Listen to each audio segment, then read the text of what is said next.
on, folks? Negroes, that's right, live and in color. How are you? This is the Doug Wright Show, the return of the Doug Wright Show on a regular basis. Dear goodness, it's good to see your faces. All right, folks, the road to Goshen behind me. I hope that last video you did see. I hope you like the new digs, the new background, the new lighting.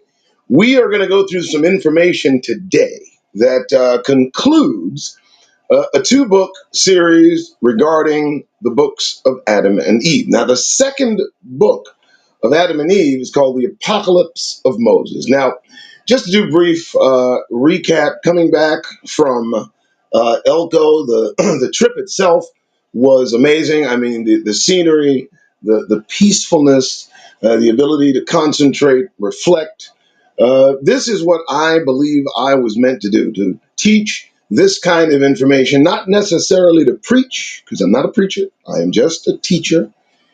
And so I intend to full-time this yet again, which is why it gives me the onus, I believe, to ask for your support. And I've also determined that if I'm going to ask for your support, I'm going to do it face to face so you can see my eyes and see the seriousness with which I present my case. Now, first, the trip was 1,500 miles. I did 24 hours of driving in 3 days, which is, I think, pretty good for 59 years old. I went down there. I found out a lot. I kept up with the news. We're in a worse position than the day I started, which was just 4 days ago. We're closer to the precipice of annihilation brought about by some ungodly creation that we call caucasity. And that caucasity it's there for everyone to see now. I think it's in plain sight. So what this trip did do for me was organize all the resources I had to get further and smell better if need be, and in the company of my wife of 21 years, who was glad to have me back. And that's just that. Now, I've got everything collected for this journey that may have been the purpose. I don't know. But in the case that we get called away, I'll be ready to go. All right. So that being said, this particular piece of PDF, and please remember, folks, I do the PDF donation thing. I still do it. And if you wanted some PDFs, I could send you not only the price list, the donation price list, as well as the list of PDFs that I've had. You can also find that list on some past shows. You look down below right there, and you can just email me. Let me know which PDFs you may want. I'm going to give a preview of the PDFs that I have at the end of this reading. It's going to be a long reading. I got my coffee. I got water somewhere, something to drink. I got, this is nice, nice environment. I thank again all those that contributed to the effort of Goshen. It was a great trip. It was disappointing in that I was not able to access the land, but I'm not going to look at the glass half empty. I will look at it as half full. My job is to try to fill it up the rest of the way. Like, subscribe, share. For goodness sake, you guys do what it says down there. I don't know if they give you notification of my lives, but now that I'm going to be face to face, now I'm going to be doing this from this place. And also doing my phone giveaways. That is how I make a living, and I can still assent that I'll keep asking for you to keep giving. I don't know. I tried to go somewhere with that. Anyway, let's get to this. Now, I've had some positive playback on the first book of Adam and Eve. And it is an interesting read. Now, what I've done in the past is I've not gone too far into the reading. I just want to make sure how much reading I might have to do, but I've not gone into the reading, so I've not prepared for you. I want to be as, I guess, spontaneous in my reaction to what we read. Now, these are apocryphal writings. These are writings that are not included in what they call canon. And canon, for me, is just another word for white folks tell you what's what. And white folks don't tell me what's what anymore. I have somehow been able to crawl from beneath the veil of deceit, and I'm trying to make sure my education is complete. But here, this particular piece of apocryphal writing, the Apocalypse of Moses, is the second in the two-part book series of the book of Adam and Eve. Now, there are other books that you may not know about involving the life of Jesus or Yeshua or whatever you may be comfortable calling. And it's since it's written under those pseudonyms, if you will. And there's some interesting childhood involving Yahusha's Yahusha. I'm trying to figure out what we're supposed to pronounce his name. It'll get straightened out when the Most High gets here. The kingdom is coming. I know that you know this. Anyway, hopefully you can see what I see, and it does say the Apocalypse of Moses. So that being said, let me give it full attention. The Apocalypse of Moses, chapter 1. Now, this is how this story begun. Here we go. This is the story of Adam and Eve after they had gone out of paradise. And Adam knew his wife, Eve, and went upward to the sun rising and abide there 18 years and 2 months. And Eve conceived and bare two sons, Adiophilus, who is called Cain, and Amalebes, who is called Abel. Well, now I had not heard of those names before. Straighten out my hat here. I was getting close in to read it. But that seems a bit interesting. Adiophilus, or Adisphotos, whatever. It's Greek. It's whatever. It's their language, called Cain, and Amalebes, who is called Abel. Now, I don't know about you. I did not know that these names may have been changed in this book, but that's interesting as it is. Let's continue. And after this, Adam and Eve were with one another. And while they were sleeping, Eve said to Adam, her Lord, my Lord Adam, behold, I have seen in a dream this night the blood of my son. I don't really like that word. Amalebes, who is styled Abel, being poured into the mouth of Cain his brother. And he went on drinking it without pity, but he begged him to leave him a little of it. Yet he hearkened not to him, but gulped down the whole, nor did it stay in his stomach. It came out of his mouth. And Adam said, let us arise and go see what has happened to them. I fear lest the adversary may be assailing them somewhere. Now that is an interesting insight. First, I think it gives you insight into, they knew about the adversary. They also knew that Cain and Abel were having some problems because this had to be something that was going on in the household. I mean, it had to be something. The reason I say that is because the structure through which Adam says what he says gives you indication that this had been something that had been an interplay. And if we parallel that to what we see in Scripture, we see that Cain and Abel had some issues. Abel was hated by Cain. Cain felt Abel's sacrifice to the Most High was of more value. And as it turns, it may have been because it had life's blood as opposed to Cain's value being lessened because there was no life's blood. And also, he did not offer the first fruits of whatever he grew. So now we have that background story, and we can now juxtapose it to what we read in this story. Uh, Eve having dreams about it, it just says that it was on her mind. I mean, it may have been a dream of revelation. It may have been placed there by the Most High. We don't know. But the inference is that it was more likely placed by the Most High as a result of it being something of contention in their household, knowing those folks. And let's remember, both of those gentlemen had a large parcel of land far away from one another. They were doing their deal, and yet still that animosity maintained. And that is from the course of jealousy, which is the only envy, that the only sin I believe that can make you cause you to do harm to another person. Now let's continue. I don't want to wax on indefinitely, as you know I will, but We have so much more reading to do still. All right, here we go. And they both went and found Abel murdered by the hand of Cain his brother. And God said to Michael the archangel, say to Adam, reveal not the secret that thou knowest to Cain thy son, for he is a son of wrath. But grieve not, for I will give thee another son in his stead. He shall show to thee all that thou shalt do. Do thou tell him nothing. I'm waiting. Thus spake the archangel to Adam. But he kept the word in his heart, and with him also Eve, though they grieved concerning Abel and his son. Well, that's interesting.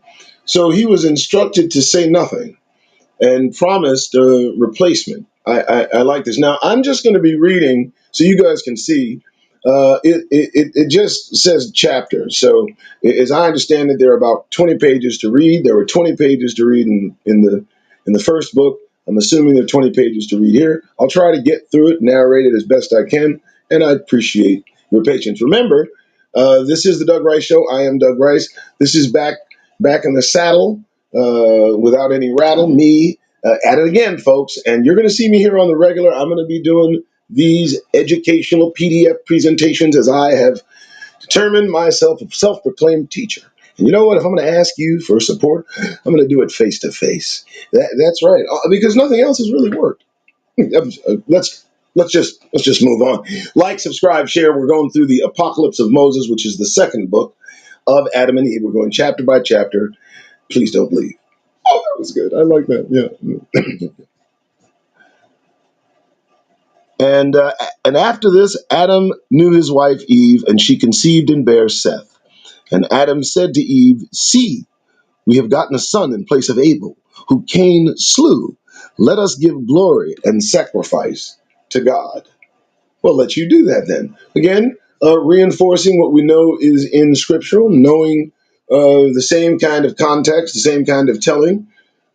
Also look for the same kind of writing structure. Now, I fancy myself an etymologist. I don't want to study bugs, but entomologist, no, that's study of bugs. So an etymologist, that's study of kind of language. But I deal with structure, cadence, inflection, voice inflection.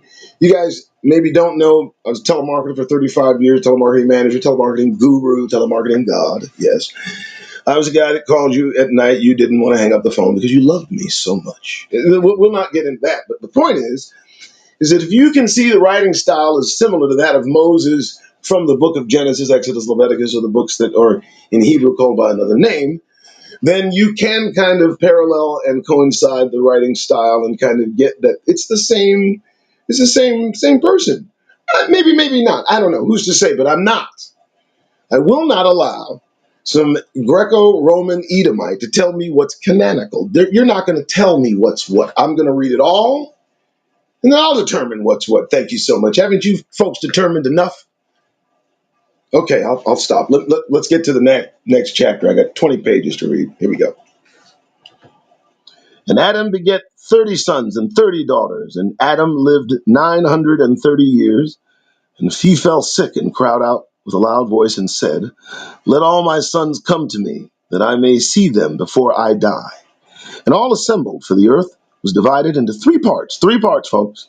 We'll get into the fourth part later because I did a show about the fourth part. Anyway, and Seth, his son, said to him, Father Adam, what is thy complaint? And Seth, he saith, my children, I am crushed by the burden of trouble. And they said to him, what is trouble? What do you mean, what is trouble? What do you mean? What are you talking about? What is trouble? What do you mean, what's trouble? What do you mean, what's trouble? That tells us something. It tells us that they were not accustomed to problems. They weren't accustomed to trouble. Give you an insight, they weren't even accustomed to illness and death. In fact, first death that they experienced, because we know, Cain slew Abel, and then Abel afterwards, it wasn't around when they had more children, I think 30 apiece. So they didn't know about that. So this trouble begins another conversation that we will get into. This is the Doug Rice Show. I'm Doug Rice. Just go ahead and Like, subscribe, share. I'll shave it another time, and there it is there. Doggone it, I drove for miles. Continuing. Here we go. And Seth answered and said to him, Hast thou called to mind, Father, the fruit of paradise of which thou usest to eat, and hast been grieved and yearning for it? If this be so, tell me, and I will go and bring thee fruit from paradise. For I will set dung upon my head and weep and pray that the Lord will hearken to me, and send his angel and bring me a plant from paradise. And I will bring it to thee, that thy trouble may cease from thee. Adam said to him, Nay, my son Seth, but I have much sickness and trouble. Seth said to him, And how hath this come upon thee? Again, interesting insight. Totally just unaware of illness and trouble and problems. So can you imagine Seth and his siblings, any of them having children? This puzzled them, more likely put not a fear of maybe in their own hearts, but they thought for their children. And he gathered all of them together. If you remember, it read that he gathered all of these children together feeling this trouble. Also note that they knew about paradise. They knew about paradise. They knew that there would be some sort of ritual that would require accessibility to that paradise. Dung on the head, okay, you want to put that on your head, that's fine. I didn't realize that might be a procedure, but let's move on. And asking an angel to give just the plant. So not the fruit, just the plant. Consume the plant. So these were the hopes of cure Adam had offered to him by son Seth, but Adam stopped Seth and said, "Hey, don't waste your time. This is a wrap." Okay? All right? Let's continue. And Adam said to him, When God made us, me and your mother, whom also I die. Wait, yes. And Adam said to him, When God made us, me and your mother, through whom also I die, he gave us power to eat of every tree which is in paradise. But concerning that one only, he charged us not to eat of it, and through this one we are to die. And the hour drew nigh for the angels who were guarding your mother to go up and worship the Lord, and I was far from her. And the enemy knew that she was alone and gave to her, and she ate of the tree of which she had been told not to eat. Then she gave also to me to eat. Well, well, well, do tell. So what are we looking at? What are we saying? We're saying it parallels with what we are told in the first 5 books in Torah. We know that now. This is so parallel. I've done some research as to the origins of this book. I chose not to get into that because there's a control mechanism that is being used to even disseminate the truth to people, parcel by parcel. They leave a tinge of doubt and a tinge of question just so that you don't take too seriously or to heart what you're reading. But I doubt that there is any kind of falsehood in what we're reading. I sense the sameness of Moses' writing and hope maybe whatever you get out of this, maybe you do too. To me, when he points out certain things like, the act of Satan tempting Eve, getting into more detail into what occurred and telling it from another viewpoint or standpoint, very interesting. And we're going to get deeper into this as we go. So, this is the Doug Rice Show. Like, subscribe, share. Please support the Doug Rice Show through Cash App. It's just Cash App sign, $ Doug Rice Show, the Doug Rice Show. Very simple. And you'll see me regularly doing this between going out and handing out government phones, which I think is a very rewarding way to make a living. I'll talk more about that later, but let's continue. Here we go. Now, here we go. And God was wroth with us. Let me make sure I got it right here. Okay, yes. We're at chapter, what looks to be 8. And God was wroth with us, and the Lord came into paradise and called me in a terrible voice and said, Adam, where art thou? A terrible voice, interesting. And why hidest thou from my face? Shall the house be able to hide itself from its builder? And he saith to me, Since thou hast abandoned my covenant, I have brought upon thy body 72 strokes. The trouble of the first stroke is a pain of the eyes, the second stroke, an affection of the hearing, and likewise in turn, all the strokes shall befall thee. Now, without coming back on, let me tell you, that's interesting. Just because I got to get kind of closer to read it and about a camera angle. So the Creator promised Adam 72 strokes, the first of which would be a stroke of is a pain of the eyes. You kind of wonder what the Creator is talking about when it talks about pain of the eyes.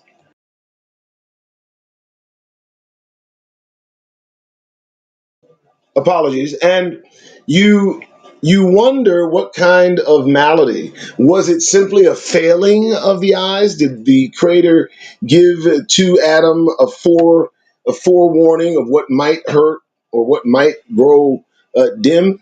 As I've grown older, I'm 59 now, and just had a recent Earth celebration. As I've grown older, I've realized that your eyes are kind of the first thing that dims and start to go, and then after that, but your hearing. And I got four eyes in the first place, so it's it's going to be I would say I'm just kind of surmising here, but it's interesting. 72 strokes, 72, and the numbers about the Creator and what He uses numbers to really verify, and consistently throughout Scripture you hear numbers like 10, 72, 12, and it continues parallel in this writing that Romans have determined are not canonical. So let's continue the book of Adam and Eve, part 2, the Apocalypse of Moses. I'm Doug Rice. Like, subscribe, and share. Let's continue. All right. As he said this to his sons, Adam groaned sore and said, What shall I do? I am in great distress. And Eve wept and said, My Lord Adam, rise up and give me half of thy trouble, and I will endure it. For it is on my account that this hath happened to thee. On my account thou art beset with toils and troubles. But Adam said to Eve, Arise and go with my son Seth near to paradise, and put earth upon your heads, and weep and pray God to have mercy upon me, and send his angel to paradise, and give me of the tree out of which the oil floweth, and bring it to me, and I shall anoint myself, and shall have rest from my complaint. So, very interesting there. And this is chapter 9. So we first have Eve offering to take half of the ailment of Adam because she confesses or admits that the fault lies with her, the deception, but the fault truly lies with the intent of the deceiver, Satan, the fallen, the chief principal one of darkness. It is he that determined to approach Eve at this particular moment when she was most vulnerable. As we can remember from the last reading, the angels that protected both Adam and Eve had their own spiritual requirement. And just reflecting back to that book, their own spiritual requirement was that they go do their homage and worship to the Most High.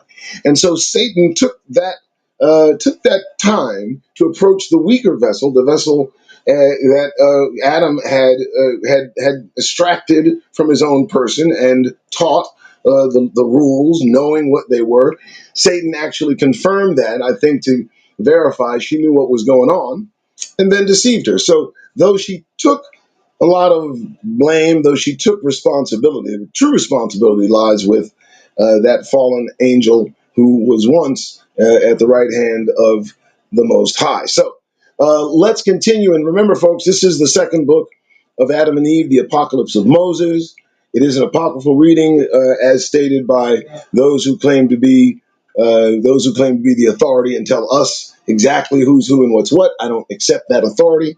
But let's continue with the reading. Then Seth and Eve went toward paradise, and Eve saw her son, and a wild beast assailing him. And Eve wept and said, Woe is me, if I come to the day of the resurrection, all those who have sinned will curse me, saying, Eve hath not kept the commandment of God. And she spoke to the beast, Thou wicked beast, fearest thou not to fight with, just letting it go here, the image of God? How was thy mouth open? How were thy teeth made strong? How didst not how didst thou not call to mind thy subjection? For long ago wast thou made subject to the image of God. Then the beast cried out and said, and I want to pause there for the cause there, because it gives you a backstory. And if we remember the reading of the book, the first book, it tells you that they instructed this right hand of God that to make homage at the image of God, and he complained. He said something about being existing before Adam, and Adam needing to bow down to him. So let's see what he says next, because this ought to be interesting. Chapter 11. It is not our concern, Eve, thy greed and thy wailing, but thine own, for it is from thee that the rule of the beasts have arisen. How is thy mouth open to eat of the tree concerning which God enjoined thee not to eat of it? On this account our nature also hath been transformed. Now therefore thou canst endure if I begin to reprove thee. So that is interesting. They met up with some beast, I suppose, that began to question Eve. And also, if you notice, he says there, on this account, our nature also has been transformed. What does that mean? The nature of things, all things who have rebelled against God being transformed into something lesser, which could be insightful as we continue. Let's continue on. Then Seth speaketh to the beast, Close thy mouth, and be silent, and stand off from the image of God until the day of judgment. Then saith the beast to Seth, Behold, I stand off from the image of God. And he went to his lair. Now that's very interesting. The image of God, it keeps referring to man, to those who descend from Adam, you and I, is the image of God. And that kind of plays into the command that we not create an image of the Most High. It's obvious that the image of the Most High has already been created, and to not create an image or bow down to it, because the image of God is obviously looks like us. Don't make an image and bow down to it. An image has already been made, but more than that, it's kind of redundant, and more likely it offends the Most High tremendously. All right, let's continue. All right, here we go. And Seth went with Eve near paradise, and they wept there, and prayed God send his angel and give them the oil of mercy. Now, I wonder what the oil of mercy is, but these are things that they've kept from us. And God sent the archangel Michael, okay, and he spoke to Seth.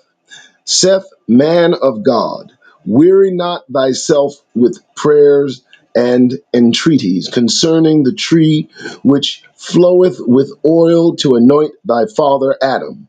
For it shall not be thine now, but in the end of times.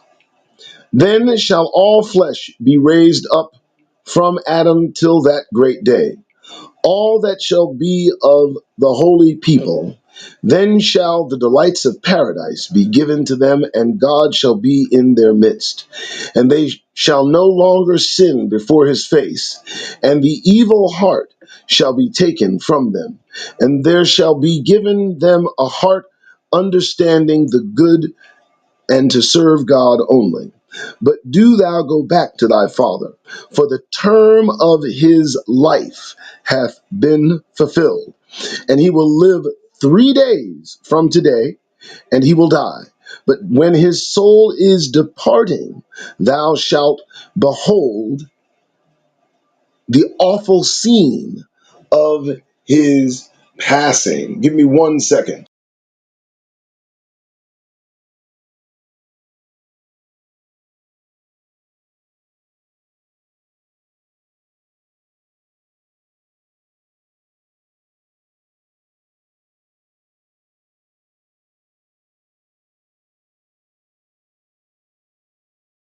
Thank you. Just had a little bit of a coughing spell there. Next page. Okay, so that's an interesting insight. Let me go back to that real quick. Wow, they're telling Seth, they're letting him know it's over. They're letting him know that there's going to be a future that will be enjoyed by the future progeny and descendants of Adam and Eve. But unfortunately, the time for Adam is over. And then, not only that, they've also said that they're going to have a passing event. So that's going to be an interesting occurrence, and I'm eager to figure out what they're talking about. Let me go back to the page we need to be on, and let's continue. All right. Thus spake the angel and departed from them. And Seth and Eve came to the hut where Adam was laid. And Adam saith to Eve, Eve, what hast thou wrought in us? Thou hast brought upon us great wrath, which is death, lording it all lording it over all our race. And he said to her, call all our children and our children's children and tell them the manner of our transgression. Wow. So this caused a stir in the earthly creation. And I want to edify a few things here because I think it's important you understand. The earth is different from heaven. The paradise is different from heaven. So what we saw in the first reading is that they were sent from paradise, Eden, to this earthly realm. But what's most important is that Satan was sent here first. And that's very interesting. Satan was sent here first because he refused to bow down before the image of the Most High, which was a man. And so he was relegated to this prison first, and then decided to wait at the perfect time when Eve was unprotected by the angel required that was not there, because that angel, along with Adam's angels, were required to pay their obedience to the Most High. And at that moment, Eve was at her weakest, and that's who he approaches. And so it's a it's an interesting parallel and gives much more insight into what occurred. And the details kind of jibe in perfect correlation to what we read in Torah. So let us continue the reading, trying to get as in depth as possible. Here we go. The Eve's account of her fall. So now we're going to read Eve's account, and here we go. Then saith Eve to them, hear all my children and children's children, and I will relate to you how the enemy deceived us. It befell that we were guarding paradise, each of us the portion allotted to us from God. Now I guarded in my lot the west and the south, but the devil went to Adam's lot, where the male creatures were. But God divided the creatures, all the males he gave to your father, all the females he gave to me. What? You need to stop. Now, folks, and I worship a God of order, a God of sanity. I don't worship a mad God. I don't worship a God that kills and discriminates, a God of reason, balance. This, to me, illustrates this kind of God. And why would he not do such a thing? Because it seems logical. Perhaps if anyone knows about the story of Lilith and another extremely apocryphal writing, it kind of gives credence to why he may have done this.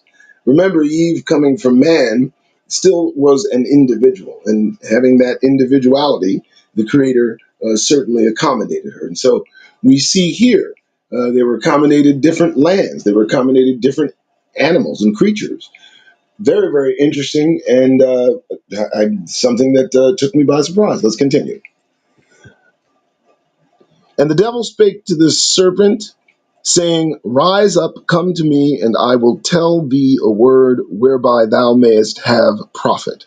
And he rose and came to him. And the devil saith to him, I hear that thou art wiser than all the beasts, and I have come to counsel thee. Why dost thou eat of Adam's tares, and not of paradise? Rise up, and we will cause him to be cast out of paradise, even as we were cast out through him. The serpent said to him, I fear lest the Lord be wroth with me. The devil said to him, Fear not, only be my vessel, and I will speak through thy mouth words to deceive him.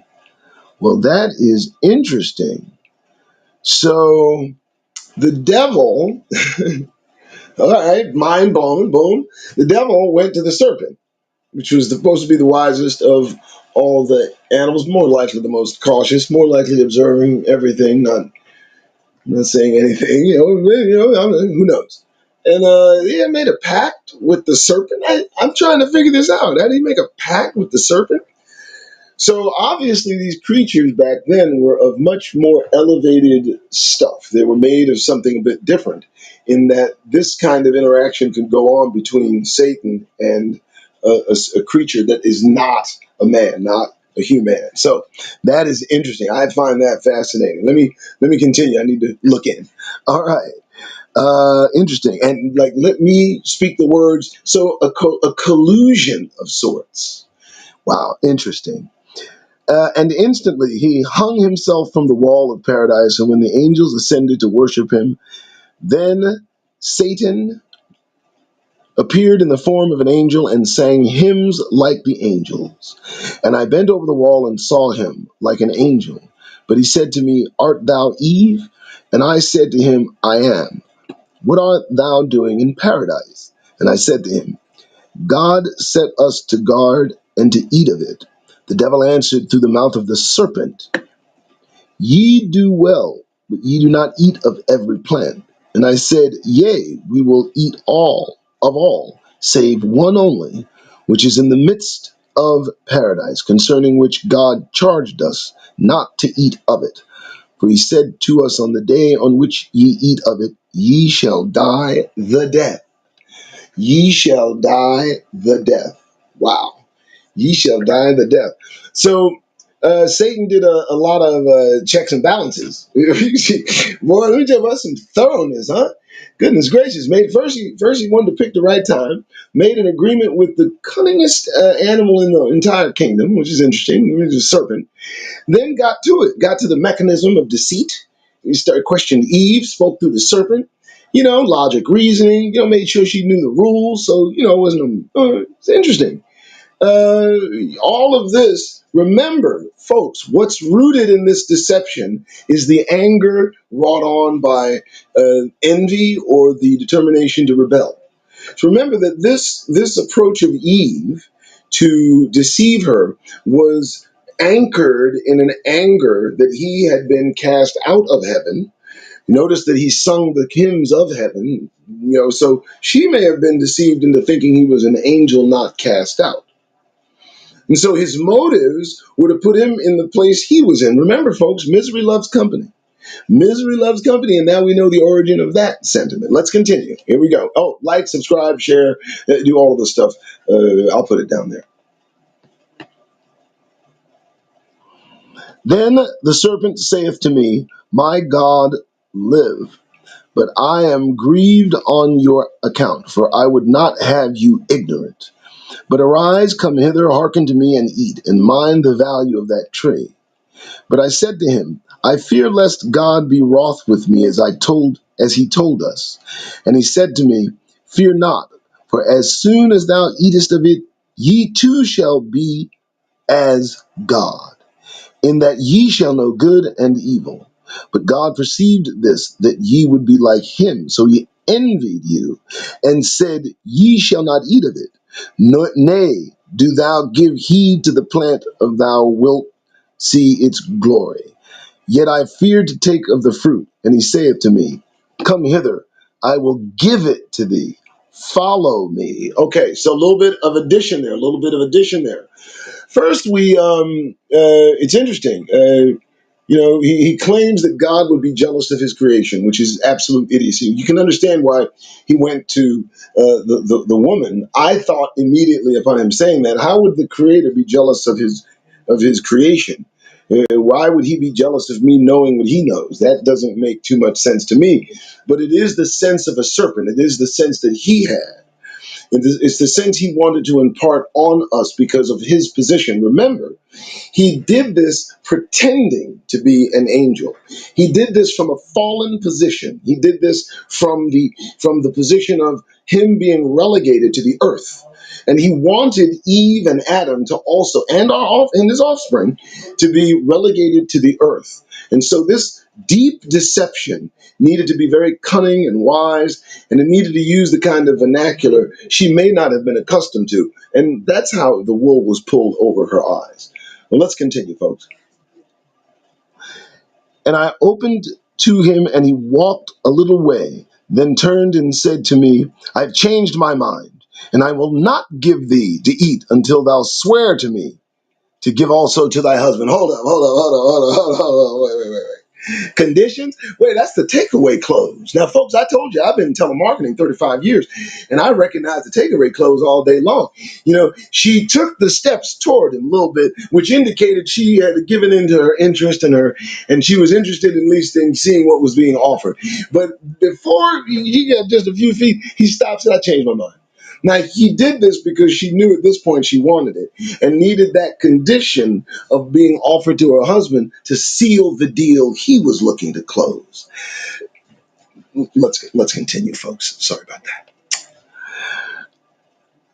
that. Sorry. Yet, and I said, what sort of oath shall I swear to thee? Yet what I know I say to thee.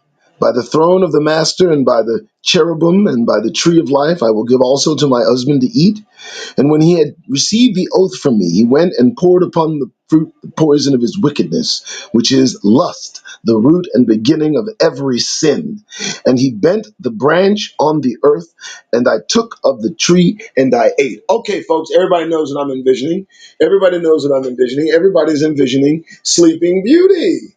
What did the woman do? The witch did. The witch took an apple and put a spell upon the apple and then handed it to. So now the origins of these fantasies that these folks put on screen for your children to whine about seeing over and over again, we know where they come from, how dastardly this being.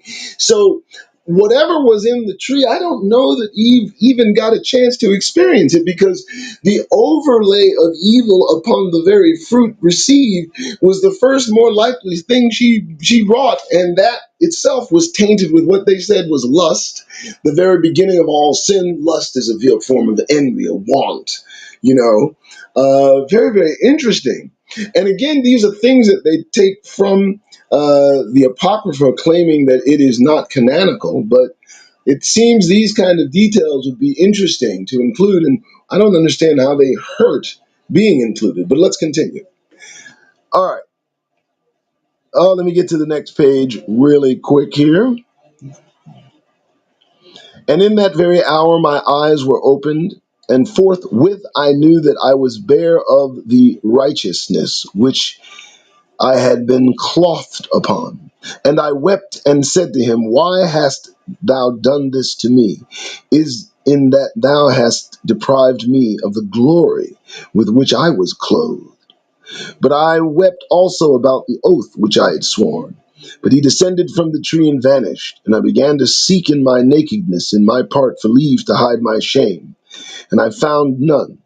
For as soon as I had eaten, the leaves showered down from all the trees in my part, except the fig tree only. But I took leaves from it and made for myself a girdle, and it was from the very same plant of which I had eaten. Whoa! Well, isn't that interesting? So it wasn't an apple, it was a fig tree. And if it wasn't even a fig, it was whatever he parlayed on the fig before she ate it. I mean, this is just details. Folks, look, I do this because, well, I love you all. All right. And as much as I love you all, I would love if all of you just took a little bit of time and decided that you wanted to support this effort by giving to what you see down there, scrolling through the ticker tape parade. My name's Doug Rice, Doug Rice Show. How you doing? I'm back. I'm going to be in your face like this as long as I can maintain this. And of course, since I'm giving, and I am giving, I hope that you give. Damn it, I need it. I got to get these brakes changed. I got to give out the free phones. You'll never know the experience of giving somebody a way to communicate with family and friends that they haven't talked to in months, maybe even years. And I give away free phones. Now, I don't charge an activation fee. And the only way I don't do that is that if I maintain the kind of support on this end of my life. Otherwise, I'm going to be charging that Tetcom activation fee. You've seen them do it yourself. That's an option. It's one I don't want to take, but one I will. Until then, I'm going to beg still. I'm just joking. We're going over Adam and Eve, Book 2. My name's Doug Rice. Welcome to the Doug Rice Show. We're going to continue. I got, 27 pages. I got, 13 pages left or whatever it is. I don't know. Math. It's like, subscribe, share, give to the edifice you see down there. Look at it scroll. Look at it roll. My goodness, you think I'd have stole? No, I didn't. All right. Yeah, tune in, like, subscribe. Thanks for doing that. The notification bell don't work, so you know the drill. We are going over this publication. It is an awesome, awesome publication. The Books of Adam and Eve, Book 2, the Apocalypse of Moses. That's right. I remembered it. My name's Doug Rice. And you're going to see my face here like this from now on as long as I can keep going strong. $ Doug Rice, The Doug Rice Show. $ I can ask now. I feel entitled to ask for support. What? What? Everybody else does it, right? Hey, let's get back to it. Plus, I'm entertaining as hell. You know I'm entertaining. You love me. All right, let's do it. All right, what we got next? Thanks for that. What is that? Is that my? I think that was my plug. That's my plug. All right, cool. All right, so what do we got here? Boom, boom, boom, boom, boom. Right. And I cried out in that very hour, Adam, Adam, where art thou? Ooh, Adam, Adam, wherefore art thou? Adam, I don't know where they're getting this stuff. Rise up, come to me, and I will show thee a great secret. And when your father came, I spake to him words of transgression, which have brought us down from our great glory. And when he came, I opened my mouth, and the devil was speaking. And I began to exhort him, and said, Come hither, my lord Adam, hearken to me, and eat of the fruit of the tree which God told us not to eat of it, and thou shalt be as a God. And your father answered and said, I fear, lest God fear not. For as soon as thou hast eaten, thou shalt know good and evil. And speedily I pursued him. Let's remember that. Speedily I pursued him, and he ate. Speedily I pursued him. And straightway his eyes were opened, and he too knew his nakedness. And to me he saith, O wicked woman, O wicked woman, what have I done to thee that thou hast depraved me of the glory of God? Now, it's an interesting revelation and an evocation to see that Adam asked the same question that Eve asked of Satan. And also, her pursuing him tells me she turned into what some of us deal with. Brothers and sisters know the sisters, and sisters and brothers know the brothers that we speak about, because those same affects are in both sexes. But in this particular example, I'm just looking at what she said there. She speedily pursued him. What does that mean? What does that mean? You know what it means, man. She dogged him. She had this knowledge now, and she turned it up. She got turned up. She probably dogged him. He said, wait a minute, man. I want God to be, look, man, eat this, man. That's probably what happened. Now, eat this. I think that's what happened. Eat this and you ain't getting none of it. I don't want to go there, but who knows what kind of negotiation tactic she used. Let's continue. All right, here we go. And in that same hour we heard the archangel Michael blowing his trumpet and calling to the angels and saying, Thus saith the Lord, come with me to paradise and hear the judgment which I shall judge Adam. Whoa. And when God appeared in paradise, mounted on, get there, Mhm. The chariot of his cherubim, with the angels proceeding before him and singing hymns of praises. All the plants of paradise, both of your father's lot and mine, broke out into flowers, and the throne of God was fixed where the tree of life was. So, the tree of life that they were not permitted to eat of was now seated with the throne of God atop it. All of the flowers and the bloom. Well, I mean, Most High is showing up. You better show out. Remember, and I think I learned this from one of the Sister Deborah, or it was Brother Teal, or Brother Yacoba, that the animals and plants truly worship the Most High. The animals and the plants truly or have knowledge. You ever look at a cat or a dog? You know, you look at a cat or a dog, you understand God. You know God exists. I know you do. Look, cats know something. I've been around a couple of cats for the last few months. Let me tell you something. They're on a different plane of okay, let me stop drifting. Let's continue. Give to this so that I don't lose my mind. Here we go. Okay. And God called Adam, saying, Adam, where art thou? Another.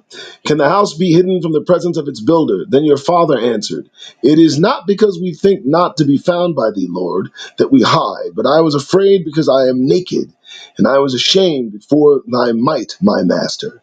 God said to him, Who showed thee that thou art naked, unless thou hast forsaken my commandment, which I delivered thou to keep it? That sounds like a brother. It does. That's what you mean. Wow. Then Adam called to mind the word which I spake to him, saying, I will make thee secure before God. And he turned and said to me, Why hast thou done this? And I said, The serpent deceived me. I mean, there's enough blame to go around for everybody. The serpent deceived me. Of course he did. Of course he did. The serpent was relegated to this earthly plane because he refused to worship the image of the Most High God, which was in Adam and Eve. And as such, his relegation caused within him a need for company, because misery loves company. Yeah, it does. He couldn't wait. And it's just a plot and a plan. And man, oh man. But let's see what happens, because the end result of this is going to shock you, I'm sure. All right. So God said to Adam, saith to Adam, Since thou hast disregarded my commandment and hast hearkened to thy wife, cursed is the earth in thy labors. Thou shalt work it, and it shall not give its strength. Thorns and thistles shall spring up for thee, and in the sweat of thy face shalt thou eat thy bread. Thou shalt be in manifold toils. Thou shalt be crushed by bitterness, but of sweetness thou shalt not taste. Weary shalt thou be and shalt not rest. By heat shalt thou be tired, by cold shalt thou be straitened.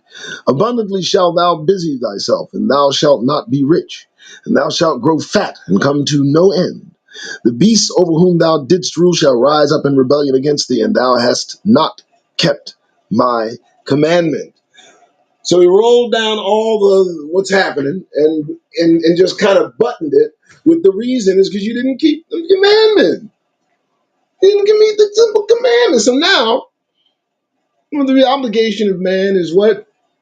Love your God with all your heart, soul, mind, strength. Keep the commandments. Treat others as you wish to be treated. So keeping the commandment was a central theme and has been throughout the existence of creation. And that commandment, breaking it, is what will earn you these kinds of things. Now, I do want to mention here, he started talking about toil and earth not giving and all of these things. As I've said before, paradise is one place, the earth is another place. Now, I don't know if the intersection between the two is freely crossed, but I know that, when Satan refused to worship the image of the Most High, you can imagine that Adam and Eve, who had common knowledge of these spirit creatures, saw that Satan did not acquiesce to the command of the Most High, and Michael himself, who we know to be Yeshua, Yeah, yeah, you know who I'm talking about, Jesus. He was also commanded, you're going to bow before the image of God. And if you look back to my first video, what did it say? I'm not bowing down. It didn't bow down to him. You should bow down before me. I've been allowed before him. What are you talking about? And he got relegated to earth. So earth, and as above, so below, we can imagine there had to be parallels. In every respect, there were parallels. Obviously, Adam existed at a higher dimension, and they were in the lower reflection somewhere here. And the reason we know that is because they traveled from paradise to here. And so the Creator spoke of the, in my assertion, these animals that he talked about not anymore under his subjection and rebelling against him. Adam knew the animals in paradise. Perhaps the Creator didn't tell him, guess what? You'll be going down there while you're at it, where I put Satan. Could have been in Adam's mind that the Most High was talking about the animals in paradise. But in fact, the Creator is telling him, guess what? I'm not even telling you yet, but you're going down. It's like, and everything paralyzed. It's like AAA ball against the ball players. Yeah, sorry, I got to send you down. And send you down. Can't be in the show. That kind of stuff. I am back. Okay, let's continue. Doug Wright Show, welcome. Books of the Adam and Eve, Part 2. This is the Apocalypse of Moses. We'll get through this together, folks. And the Lord turned to me and said, since thou hast hearkened to the serpent and turned a deaf ear to my commandment, thou shalt be in the throes of travail and intolerable agonies. Thou shalt bear children in much trembling, and in 1 hour thou shalt come to the birth and lose thy life from thy sore trouble and anguish. But thou shalt confess and say, Lord, Lord, save me, and I will turn no more to the sin of the flesh.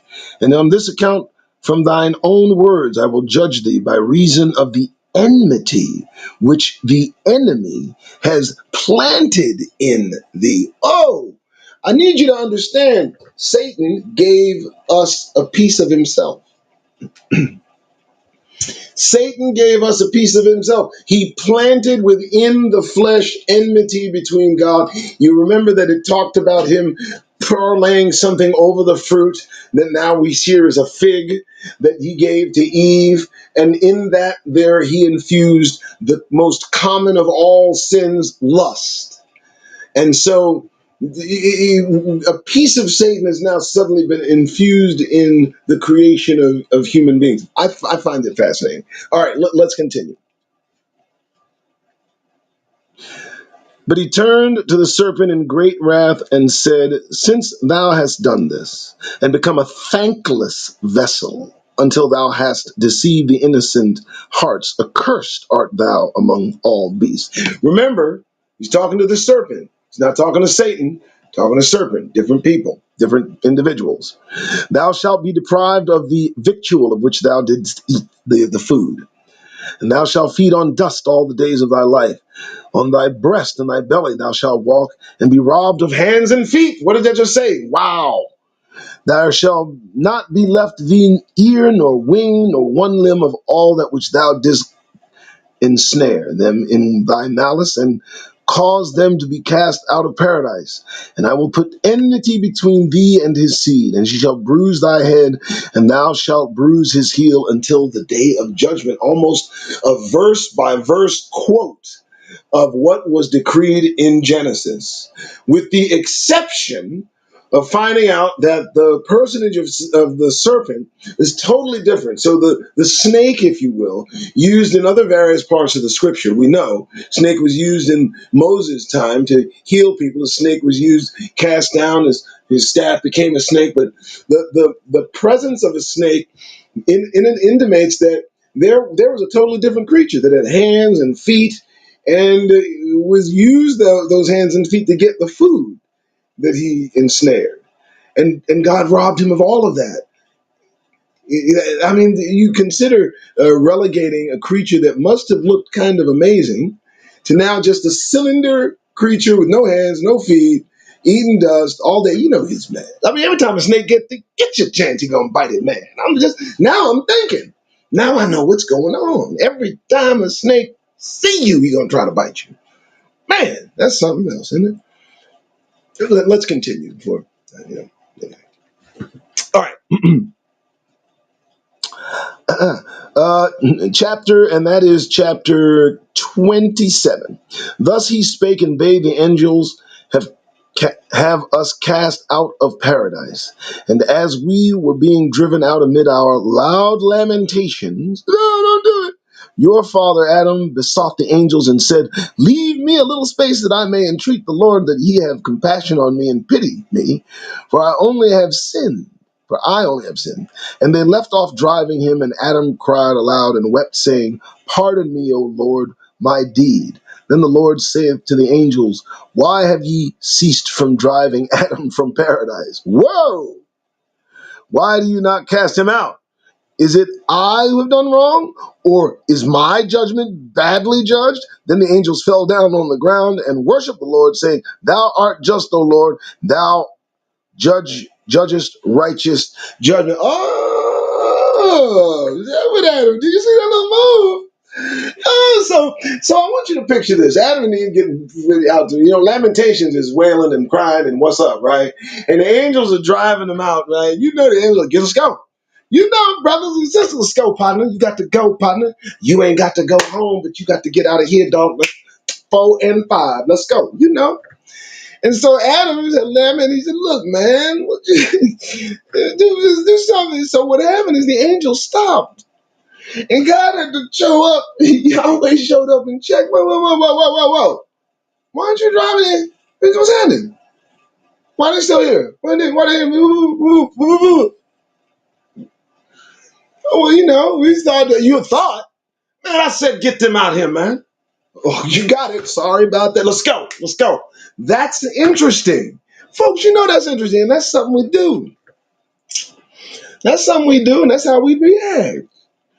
I can imagine the Most High looking down on what's that dude sticking so long? I told them to have them out by 4, 5. Well, this is like 8. What's happening? Interesting. I like that. I drift. Continuing. Next page. Yep. 10 more to go. You'll be fine. But the Lord turned to Adam and said, I will not suffer thee henceforward to be in paradise. And Adam answered and said, grant me, O Lord, of the tree of life that I may eat it before I be cast out. Then the Lord spake to Adam, thou shalt not take it of it now, for I have commanded the cherubim with the flaming sword that turneth every way to guard it from thee, that thou taste not of it. But thou hast the war which the adversary hath put into thee. Wow, listen to that. Thou hast the war which the adversary hath put into thee. Yet when thou art gone out of paradise, if thou shouldst keep thyself from all evil, as one about to die, when again the resurrection hath come to pass, I will rise thee up, and then there shall be given the tree of life. Well, isn't that interesting? And I didn't mean to look over at God after the angels going, well, we didn't mean to, we just taking a break. He said, what is it? It was my fault? Did I do something wrong? That was the last chapter. I didn't want that to escape your notice. That God's, whoa. I didn't break the rules. Get them out of here. And this, that's why I say we deal with a God of reason. This seems so reasonable. He's already made plans to help you out, but you're going to die first. That's just a wrap. You have to die, dog. You disobeyed the rules. You're going to have to pay the penalty, but I'm going to be there when you die, and I'll get you the tree of life at that point. That is comforting to know that the Creator thought so far in advance, and he gets into more detail, a little bit more detail. All right, let's continue. Thus spake the Lord and ordered us to be cast out of paradise. But your father Adam wept before the angels opposite paradise, and the angels said to him, what wouldest thou have us to do, Adam?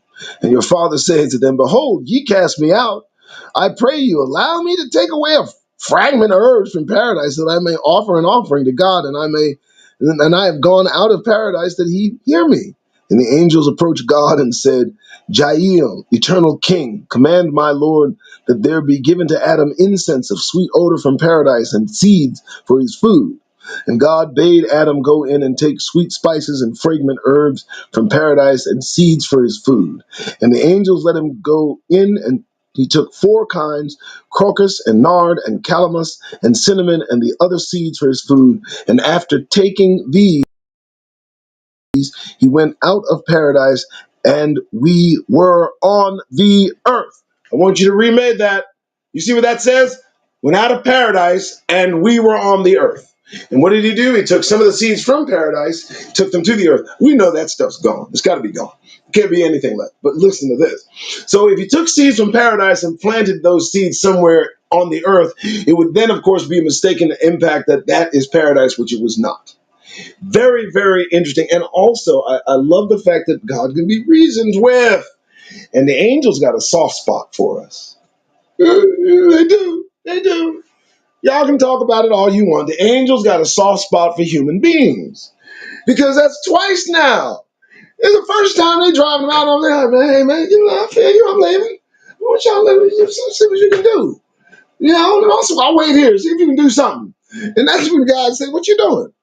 I ain't saying I ain't do that. And then and even after that, it's like they're still being pushed out. You got Adam, like, hey, let me take some seeds, something, look, man. And they stopped and they said, hold up. Hey, Adam wants to, and was real respectful about it. Real respectful in approaching God to ask him. Well, you knew it wasn't going to end. God knew they had a soft spot because God has a soft spot for us. So why wouldn't the angels that serve him have a soft spot for us? You know, when you a Negro get to begging, yeah, anything's liable to happen. Please give to the Doug Rice Show. I tried to work it in. Who knows? Next chapter. And remember that last word there, it says, and they were on the earth. That tells you paradise is different. Here we go. Chapter 30. Now then, my children, I have shown you the way in which we were deceived. And do ye guard yourselves from transgression against the good. Oh, really? Wow. That is something. You know, that's almost like, yeah, well, okay, was that an actual chapter? Oh my goodness. Did you see that? That was a chapter, folks. That was a chapter. That wasn't a misprint. That's the chapter. Chapter 30 is all right. There you go. You going? Okay. Yeah, you take it easy now. Boy, they ain't gonna make it, huh? That's exactly what that chapter is about. Literally, oh man, y'all be good. You got the seed, you got four, right? You took this, you good? All right, now you have a good day. Bye bye. Be good. Ooh. That's a chapter. Remember that. That's chapter 30. Be good. Next, let's continue. And when Eve had said this in the midst of her sons, while Adam was laying ill and bound to die after a single day from the sickness which had fasted upon him, she saith to him, how is it that thou diest and I live? Or how long have I to live after thou art dead? Tell me. And Adam said to her, reck not of this, for thou tarriest not after me, but even both of us are to die together. Well, that's comforting. Thanks for that. Dang. And she shall lie in my place. But when I die, anoint me, and let no man touch me, till the angel of the Lord shall speak somewhat concerning me. For God will not forget me, but I will seek his own creature. And now arise rather and pray to God till I give up my spirit into his hands, who gave it to me. For we know not how we are to meet our Maker, whether he be wroth with us, or be merciful, and intent to pity and receive us. Now, folks, now, if you aren't understanding why they tried to keep this from the general public, because it gives you hope, and they didn't want you to have any hope. These Greco-Roman, Edomite, Catholic, barbarian, soulless, non-covenant creatures did not want you to understand that since the very beginning, God gave us hope. That he told Adam, hey, don't worry about it, we'll get you. You know, do this, do that. Yeah, relax, okay? And death was this the approach to this particular death because it was the first death. But look the pragmatism of the death and how he approached it and how he approached. I'm pretty sure Eve wasn't that struck that he said, "You're gonna die next to there. Don't worry about it. Don't worry about it." What you think? What you think? You're gonna get away? I'm dying because of you. Not that he said that, but you know, it's something we might say. Let's continue. Here we go. Okay. And Eve rose up. Okay, I'm thinking I'm going to get me a seat. Okay, I'm right. Vision of Eve. Okay. And Eve rose up and went outside and fell on the ground and began to say, I have sinned, O God, I have sinned. O God of all, I have sinned against thee. I have sinned against the elect angels. I have sinned against the cherubim. I have sinned against thy fearful and unshakable throne. I have sinned before thee, and all sin hath begun through my doing in the creation. Even thus prayed Eve on her knees, and behold, the angel of humanity. The angel of humanity came to her and raised her up and said, Rise up, Eve, from thy penitence. For behold, Adam thy husband hath gone out of his body. Rise up and behold his spirit borne aloft to his maker. Wow. So who's the angel of humanity? Why have we told about the angel of humanity? It may be Michael, the archangel, but the angel of humanity may not be Michael, the archangel. So that's interesting. And then invited Eve to get up and check out what was happening to Adam, because we know it's going to happen to you too. So let's continue. This is getting good. Here we go. All right. And Eve rose up and wiped off her tears with her hand, and the angel saith to her, Lift up thyself from the earth. And she gazed steadfastly into heaven, and beheld a chariot of light, borne by 4 bright eagles. And it were impossible for any man born of woman to tell the glory of them or behold their face. And the angels going before the chariot, and when they came to the place where your father Adam was, the chariot halted, and the seraphim. And I beheld golden censers between your father and the chariot. And all the angels with censers and frankincense came in haste to the incense offering and blew upon it, and the smoke of the incense veiled the firmaments. And the angels fell down and worshipped God, crying aloud, saying, Jael, Holy One, have pardon, for he is thy image and the work of thy holy hands. So understand the importance that the position Adam held in being chiseled or created by the hand of God in his image. It's the reason the angels get a soft spot for us, because they look at us and they see the Most High. And they even remind the Most High that this is a making of thine own hands and thine own image. It's important that we understand why all of this is happening, why we're in the position we're in now, why the synagogue of Satan is so prescient, so prevalent right now. Because this information, when you use the connective tissue to understand what happened here, you'll understand why what's so deeply entrenched there is where it is. Let's continue. We don't have too much longer to go. And I, Eve, beheld 2 great and fearful wonders standing in the presence of God, and I wept for fear. And I cried aloud to my son Seth, and said, Rise up, Seth, from the body of thy father Adam, and come to me, and thou shalt see a spectacle which no man's eyes hath yet beheld. Wow. Wow, let's just continue. Then Seth arose and came to his mother, and to her he said, or saith, Why is thy trouble? What is thy trouble? Why weepest thou? And she said to him, Look up and see with thine eyes the 7 heavens opened, and see how the soul of thy father lies in its face. And all the holy angels are praying on his behalf and saying, Pardon him, Father of all, for he is thine image. Oh, my goodness. Pray, my child Seth, what shall this mean? And will he one day be delivered into the hands of the invisible Father, even our God? But who are the 2 Negroes who stand at the prayers for thy father, Adam?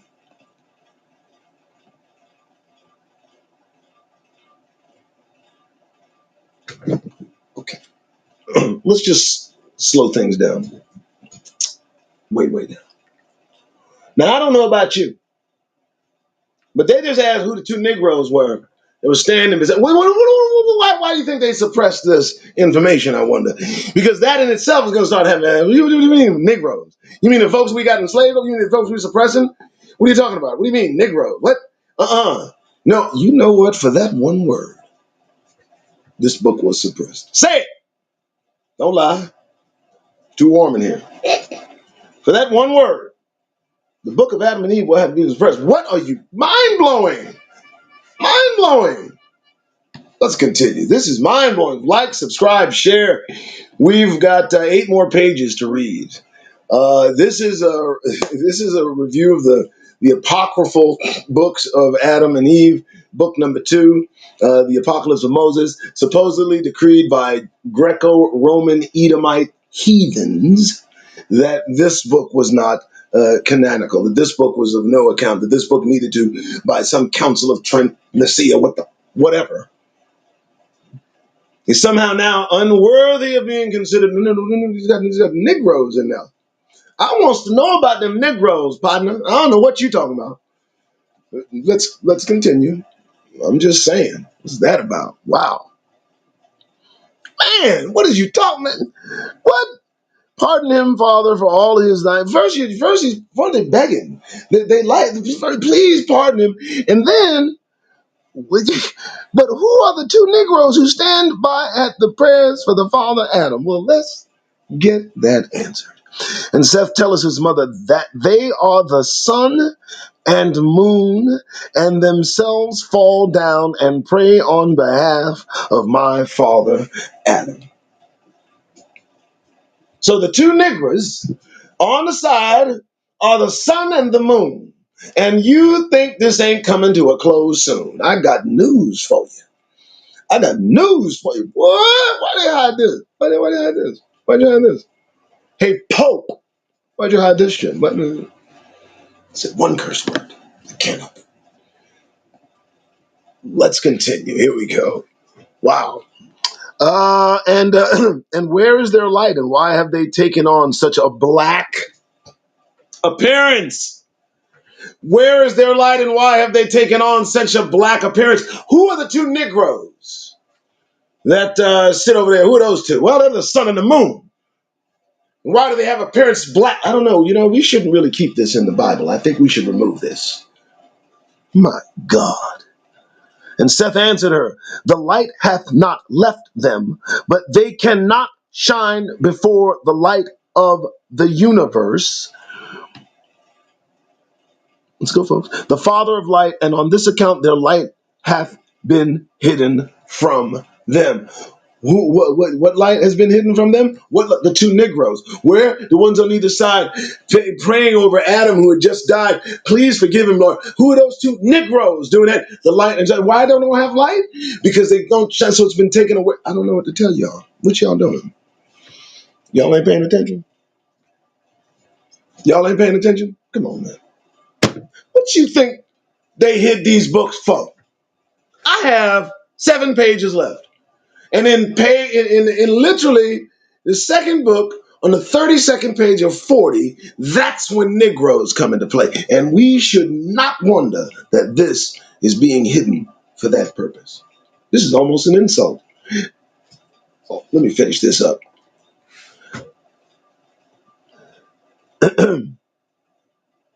Now, while Seth was saying this to his mother, lo, an angel blew the trumpet, and there stood up all the angels, and they were lying on their faces, and they cried aloud in an awful voice, and said, Blessed be the glory of the Lord from the works of his making, for he hath pitied Adam, the creature of his hands.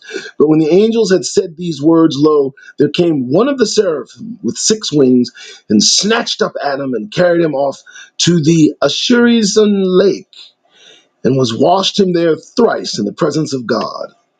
I'm just going to keep going on that. And God said to him, Adam, what hast thou done? If thou hadst kept my commandment, there would now be no rejoicing among those who are bringing thee down to this place. Yet I will tell thee that I will turn their joy to grief, and thy grief will I turn to joy. And I will transform thee to thy former glory, and set thee on the throne of thy deceiver. But he shall be cast into this place to see thee sitting above him. Then he shall be condemned, and they that heard him, and he shall be grieved sore when he seeth thee sitting on his honorable throne. Well, who could have known? So, in this respect, we have the Creator addressing what seems to be three people, three individuals. Those taking Adam to where his resting place is. There were those that are rejoiceful as to his passing, and then Satan himself. Adam also, in the reflective sense, what have you done? So the promise, after being washed three times in this river, and remember, we have all sorts of parallels in the folks being doused in rivers. Remember that they didn't want this information out. How do we know this doesn't account for every death that occurs? That's what we must. That's what we must be mindful of. But most importantly, it gives the promise that Adam will be forgiven. So the prayers of the angels who begged God to forgive, who stopped throwing Adam out of the garden. These angels who begged God to let Adam take out some seed. These angels who prayed over Adam's body, begging God to forgive him. Obviously, it worked. God said, "You know what? I'll give him a break. It's all over. After it's all said and done, fine. You know what I'll do? Because I know what happened. This is the Creator. I know what happened. I saw. I know." This one's going to pay dearly. You're going to watch as he sits where you sat, and you are going to be relegated to where he's at. And that's that, and that. Scat. And they hid this from us. They didn't want us to see this because it gives us hope outside of the control of the Edomites that infected this kind of religious wanting. I mean, they infected this nonsense. They took, you can infect by denying, you can infect by adding, and by denying, they allowed an infection of lie and deceit and omission to take place in our minds. And that you've just known that there was hope from the very beginning. I want you to understand there was hope from the very beginning. They'll tell you that. They tell you, yeah, we'll see. No. Let's continue. I'll finish it up. I'll relax. You love it. You know. All right, here we go. And he stayed there 3 hours lying down. And thereafter, the Father of all, sitting on his holy throne, stretched out his hand and took Adam and handed him over to the archangel Michael, saying, "Lift him up into the paradise, into the third heaven, and leave him there until that fearful day of reckoning, which I will make in the world." Then Michael took Adam and left him where God told him. So, what do we ascertain there? In other areas of scriptures, we talk about different levels of heaven. There are levels of heaven. There are different dimensions. This is actually being factored out in current times. The break of truth is coming from both directions. You have to be mindful of your sources. But this source, the scriptural source, tells you, obviously, there are levels to this. Store Adam on the third level till I get to him. He's been washed. I've decreed what's going to happen. Folks know it, right? Everybody wrote that down. Mike, get that, take that up there, put it in storage. I'll get to it. Boom. You got to put it in practical terms. Let's see. All right. Next page. Also notice that he stayed there 3 hours, lying down. That's where Adam stayed for 3 hours. That's interesting. That's time frame's got to be interesting. Here we go. Chapter, which looks to be 49. But after, I don't know if it is. No, I don't know. I think it's 49. But I don't know. But after all this, the archangel asked concerning the laying out of the remains. And God commanded that all the angels should assemble in his presence, each in his order. And all the angels assembled, some having censers in their hands, and others trumpets. And lo, the Lord of hosts came on, and four winds drew him, and cherubim mounted on the winds, and the angels from heaven escorting him. And they came on the earth. There was the body of Adam. And they came to paradise, and all the leaves of paradise were stirred, so that all men begotten of Adam slept from the fragrance, save Seth alone, because he was born according to the appointment of God. Then Adam's body lay there in paradise on earth, and Seth grieved exceedingly for over him. Take note, folks. Who's in charge? The Creator put the entire earth to sleep over just using a fragrance. The escort of Adam from one place to another was like a procession. Only one was left conscious, and that was the one that was decreed to come into existence by God because of the loss of Abel. And he sat and he mourned the loss of Adam, while the earth was put asleep by the Most High through fragrance. I fully believe that when the Creator gets here with the kingdom, this entire earth is going to come correct. He's going to get your attention, and he's going, it's going to be really bad. You're going to think all of the people on the planet are going to be affected, and y'all going to mind somebody. I'll get into that later. Let's continue. Then God spake to the archangels Michael, Gabriel, Uriel, and Raphael, 4 of them. Go away to paradise in the third heaven and strew linen cloths, and cover the body of Adam, and bring oil of the oil of fragrance, and pour it over him. And they acted thus, did the 3 great angels, and they prepared him for burial. And God said, let the body of Abel also be brought. And they brought other linen clothes and prepared his body also. For he was unburied since the day when Cain's brother slew him. For wicked Cain took great pains to conceal him, but could not. For the earth would not receive him. For the body sprang up from the earth, and a voice went out of the earth, saying, I will not receive a companion body, till the earth which was taken and fashioned in me cometh to me. At that time the angels took it and placed it on a rock till Adam his father was buried. And both were buried according to the commandments of God in the spot where God found the dust, and he caused the place to be dug for 2.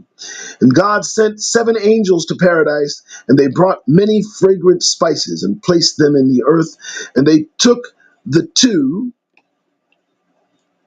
bodies and placed them in the spot which they had digged and builded. Wow. Now, folks, that's a lot of information. That's information they'd rather you not think about. They don't want to give you too much to think about. You know what I mean? But man, oh man, the rituals, the doings, the confirmations. I mean, it's almost too much in that to unpack. I mean, there's so much that was done. The fact that Abel's body would not be received by the earth, the fact that it did not decompose, did not decay, the fact that it was kept in some sort of stasis for the amount of time it took for Adam to perish, and then was taken and done with what they're doing now. Folks, we needed to know this. Everybody needs to know this. Let's continue. And God called and said, Adam, Adam. And the body answered from the earth and said, Here I am, Lord. And God said to him, I told thee that earth thou art, and to earth thou shalt return. Again I promised thee the resurrection. I will raise thee up in the resurrection, every man who is of thy seed. Nice, short, sweet, final. You know what? Hold on. Adam, what? Just raise. I just want to let you know. Here I am. What's up? Okay, I just want to let you know. Final, check and balance. I told you that the earth, dust you are, the dust you shall be. But again, just because I want you to clarify, I want you to know, I promised to thee a resurrection. Okay, I'm going to resurrect you. Okay, I will raise you up in the resurrection with every man who is of thy seed. I just want to tell you that. Okay, you got that? Shouldn't have screwed up. This is interesting. What a short, sweet confirmation of what he intends to do. All right. Chapter, whatever that is. After these words, God made a seal and sealed the tomb, that no one might do anything to him for 6 days till his rib should return to him. Oh, so we know that Eve was going to die 6 days later. Good enough.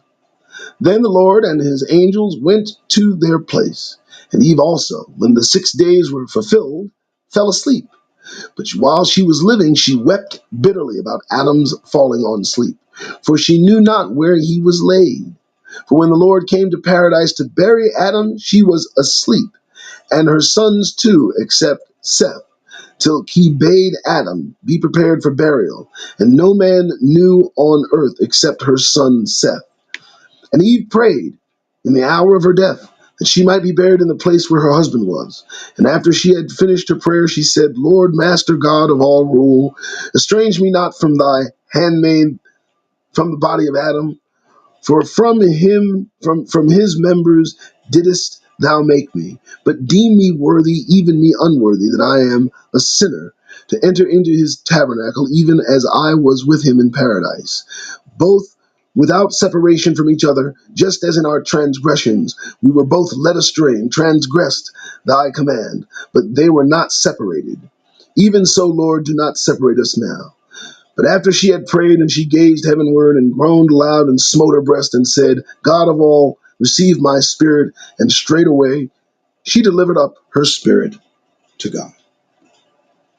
Okay, so 6 days later, Eve met the same end, prayed that she might be buried next to her husband as they were together for so long. Also pointed out that they had been deceived. You know, I worship a God of logic and reason. I worship a God that you can talk to. I worship a God you can talk to. And it's obvious through this. And you have to understand the Greco-Roman Catholicism heathens that took over our true worship and hijacked it, making Christianity and these other bastardized versions of what we do, what we were supposed to do. It's an interesting insight to understand how logical the Creator is. They made God someone unapproachable only through their white asses. Sorry, I had to go there. But in fact, the God that we serve is extremely approachable and reasonable. You're able to talk to God. Why do you think He invites you to prayer? Okay. Like, subscribe, share. I had to. Oh, and next page. And Michael came and taught Seth how to prepare Eve for burial. And there came the angels, and they buried her body where Adam's body was, and Abel's. And thereafter Michael spake to Seth and said, Lay out in this wise every man that dieth till the day of resurrection. And after giving him this rule, he said to him, Mourn not beyond 6 days, but on the seventh day rest and rejoice on it, because on that very day God rejoiceth, yea, and we angels too, with the righteous soul who has passed away from the earth. Even thus spake the angel, and ascended into heaven, glorifying God, and saying, Alleluia. Holy, holy, holy is the Lord, in the glory of God the Father, for to him it is meet to give glory, honor, and worship, and the eternal life-giving Spirit, now and always and forever. Amen. Holy, holy, holy is the Lord of hosts, to whom be glory and power forever and ever. Amen. Then the angel Joel glorified God, saying, Holy, holy, holy, heaven and earth are full of thy glory. Very, very interesting. An interesting read. I've got to tell you, one of the most interesting reads I've had in a while. A lot of insights into some missing pieces of the puzzle that they tried to maintain hidden from the eyes of Negroes who deserve to know this because it's our history book. We are the descendants of Adam, in my best estimation and guess, and that's just me going through the scriptures. Well, put it to the test. Now, I did tell you, and I'm going to honor what I said. Thank you so much for being here and listening to what I've read. I have some other resources, other books that are available. That particular PDF, the Book of Adam and Eve, also available to you. I can send it to you. But I like that you get in bulk. Okay, if you are so inclined to want to know, what I read and what I teach and what I try to edify, all you gotta do is email me, and I will send you a copy of the list. I will tell you one particular uh, book that has me very curious about presenting it, and it might be the next one I do. This one is just made for me and you. Isn't this something? Caesar's Messiah, the Roman conspiracy to invent Jesus. This is probably going to be my next reading, my next series of educational. It's 357 pages. And I think it's going to divide and conquer some notions that we've been taught regarding Jesus, not our Yeshua or however we're meant to say it. But I'm going to go forward a little bit. That's one possibility. I have several possibilities. I got quite a few. Let me give you some other possibilities that might interest you. Oh, this got my attention. 165 pages, the Reconstruction era, the era of Reconstruction, 1861 to 1900. I try not to look back too far, but this is interesting reading. 165 pages. The intent is to educate through information, facts, and not obfuscate with lies, all of that nonsense. I'm going to go through various topics, not simply those associated with our Hebrewism, but our experiences here, which coalesce with why we need to prepare our exit. Well, that's it. I did the reading. I think the second book on the in that series is went well. You're going to see me here. I've got other ideas, other ways and things I'm going to be talking about. I don't know about doing Negro news. I don't have it set up to do Negro news, but this device allows me to do this quite well. Please like, subscribe, and share this. We went over the books of Adam and Eve. I definitely want to thank everybody for tuning in. I want to hope that you support this. Oh yeah, I did want to tell you, now that I am doing this full time, and I am doing this full time, it's not a ministry. It's more of an education. It's more of a teaching. I fancy myself able to teach.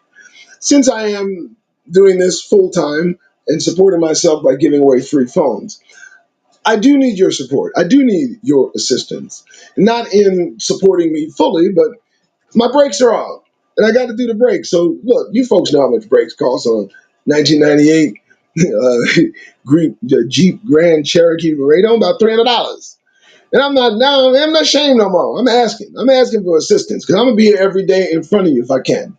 So please use what you see here. If I put it here, okay. I would love for you to support this effort. Look down there, right there. Put a $sign, The Doug Rice Show. And for God's sake, let the generosity flow. I'm just joking. You guys give with your heart. Please support this effort. I think I'm gonna be able to teach you something. I think you can learn something. I have a way of at least putting things in a different perspective. If you enjoyed this, please like, subscribe, and share. And there it is there. My goodness, an hour and 42 minutes. You folks have a good day. I'm back. This is the Doug Rice Show. And I got to go. You know. Cue the music.